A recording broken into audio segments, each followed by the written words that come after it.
حضور اکرم صلی اللہ علیہ وسلم کا ارشاد ہے کہ قبر میں انسان کے ساتھ 3 سوال ہوں گے۔ سب سے پہلا سوال من ربک، بتا تیرا رب کون ہے؟ تو فرمایا جس نے دنیا میں رب تعالیٰ کی بندگی کی ہوگی، اللہ سبحانہ و تعالیٰ کے احکامات کو پورا کیا ہوگا اور اللہ تعالیٰ کے سامنے سر بسجود ہوا ہوگا،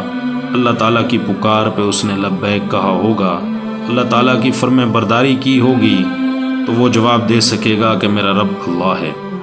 اور جس نے اللہ سبحانہ و تعالیٰ کی اطاعت نہیں کی، اللہ تعالیٰ کی فرم برداری نہیں کی اور اللہ تعالیٰ کے احکامات کو پس پشت ڈال دیا اور اللہ تعالیٰ کی پکار پہ اس نے لبیک نہیں کہا، تو وہ جواب نہیں دے سکے گا کہ میرا رب اللہ ہے۔ اور فرمایا دوسرا سوال کیا جائے گا من نبیوں کا، بتا تیرا نبی کون ہے؟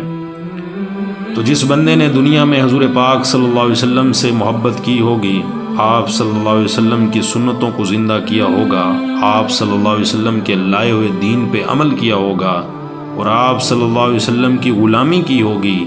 اور زندگی کے ہر موڑ میں حضور پاک صلی اللہ علیہ وسلم کی سنت کی اتباع کی ہوگی، تو وہ جواب دے سکے گا کہ میرا نبی حضور پاک صلی اللہ علیہ وسلم ہے۔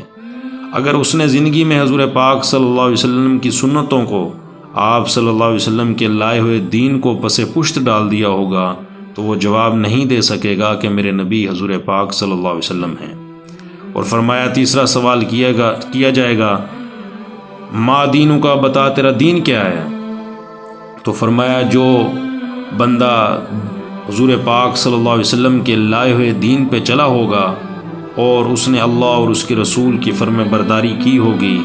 اور اللہ تعالیٰ اور اس کے رسول صلی اللہ علیہ وسلم کے دین پہ چلا ہوگا اور اس نے دین کے مطابق زندگی سنواری ہوگی، تو وہ جواب دے سکے گا کہ میرا دین اسلام ہے، ورنہ وہ کہے گا لا ادری، مجھے کچھ معلوم نہیں۔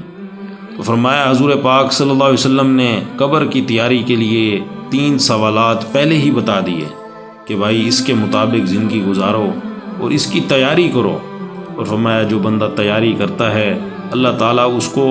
قبر کے سوالات میں آسانی پیدا فرماتے ہیں۔ تو میرے بھائی اللہ تعالیٰ نے ہمارے لیے یہ آسانی کر دی کہ ہمیں پہلے ہی بتلا دیا، تو ہم نے کلمہ پڑھا ہے لا الہ الا اللہ، لا الہ الا اللہ میں اللہ تعالیٰ کے احکامات ہیں اور محمد رسول اللہ حضور پاک صلی اللہ علیہ وسلم کے لائے ہوئے دین کے مطابق زندگی گزاریں گے تو ہم دنیا میں بھی کامیاب ہوں گے تو آخرت میں بھی کامیاب ہوں گے۔ تو میرے بھائی اس لیے ہم اس کی تیاری کریں، اس میں ہمارا بہت فائدہ ہے۔